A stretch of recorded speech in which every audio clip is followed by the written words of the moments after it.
kayaknya PDIP itu sangat tidak rela banget ya dengan keterpilihan Pak Prabowo dan Mas Gibran. Sepertinya sangat tidak ikhlas sekali dan berusaha sekuat tenaga mati-matian ingin menyingkirkan keduanya, untuk meng-cancel keduanya agar gagal tidak jadi presiden dan wakil presiden. Padahal upaya hukum terakhir sudah ditempuh dan kalah di sidang Mahkamah Konstitusi. Tapi nampaknya upaya ketidakrelaannya dari PDIP ini belum padam juga, masih terus berusaha berupaya bagaimana caranya melemparkan Gibran agar tidak jadi wakil presiden. Ya, di sidang MK kalah ya, di sidang MK kan tuntutannya agar pemilu dibatalkan, agar Prabowo Gibran dianulir, pemilu ulang tanpa Prabowo Gibran. Kalah sudah. Nah, masih belum puas, masih berusaha. Kali ini bukan ingin melemparkan Prabowo Gibran, tapi ingin melemparkan Gibran saja. Dengan cara menggugat KPU di PT UN dengan menuduh bahwa pencalonan Gibran tidak sah. Itu sama saja dengan ingin melemparkan Gibran kan. Nah, sidang PT UN sudah dilaksanakan yang pertama hari kemarin, hari Kamis. Dan apakah PT UN kemudian menuruti apa yang diinginkan oleh PDIP untuk menganulir Gibran yang dianggap oleh PDIP bermasalah, tidak sah dalam proses pencalonannya di KPU? Nih, kita lihat ya.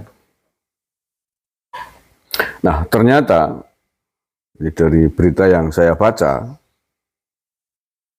PT UN meminta kepada PDIP untuk melengkapi banyak hal terkait dengan gugatan yang diajukan itu.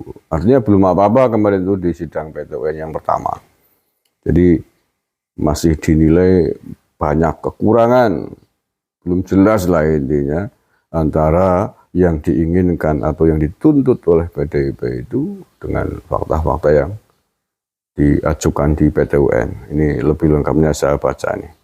PT UN minta PDIP perbaiki petitum sidang dilanjut 16 Mei. Ini ditulis oleh CNN Indonesia di Kamis kemarin.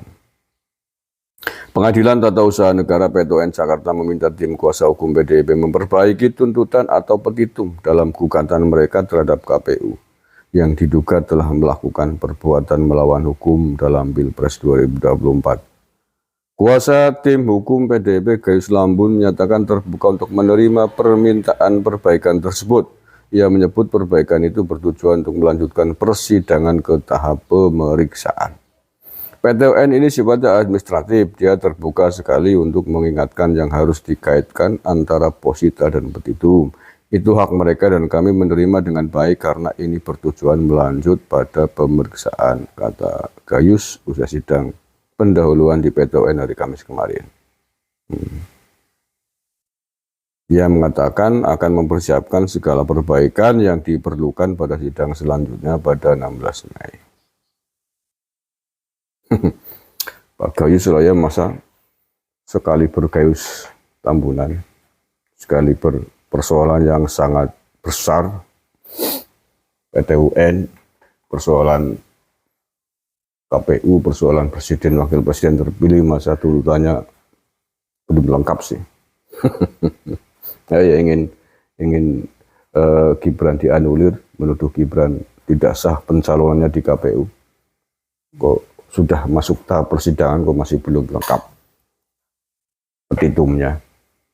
Menurut saya gak elok, menjatuhkan, bahkan terlihat sangat tergesa-gesa, terkesan sangat dipaksakan sekali apa yang mereka lakukan untuk melawan keterpilihan Prabowo Gibran. Ya nggak apa-apa lah, tapi sekedar informasi bahwa apa yang dilakukan KPU meloloskan Mas Gibran menjadi calon wakil presiden berpasangan dengan Pak Prabowo, itu sudah dianggap tidak ada masalah oleh Mahkamah Konstitusi kemarin, kan? Tidak bermasalah. Dan semua gugatan baik 01 maupun 03 ditolak oleh MK.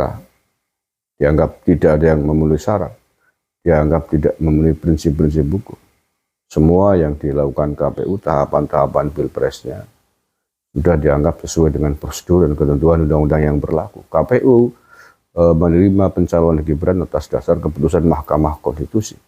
Keputusan Mahkamah Konstitusi adalah bersifat final dan mengikat. Mengapa masih diperdebatkan? Mengapa masih dipersoalkan oleh PDIP ke PT UN?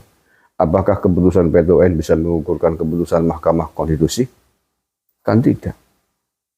Tidak ada yang bisa memutuskan keputusan Mahkamah Konstitusi. Kalau sudah diketahui seperti itu, sudah tahu bahwa KPU benar atas dasar keputusan MK, dan keputusannya dianggap sah, dibetulkan oleh MK, mengapa kemudian masih terus berusaha mati-matian melawan itu? Menurut saya tidak ada gunanya, dan hanya menampakkan sifat keserakahan, menampakkan sifat tidak satria, sifat tidak gentle, tidak negarawan, tidak menghargai undang-undang yang ada di negara ini, tidak menghargai ketentuan hukum yang ada di negara ini. Terima kasih. Assalamualaikum warahmatullahi wabarakatuh.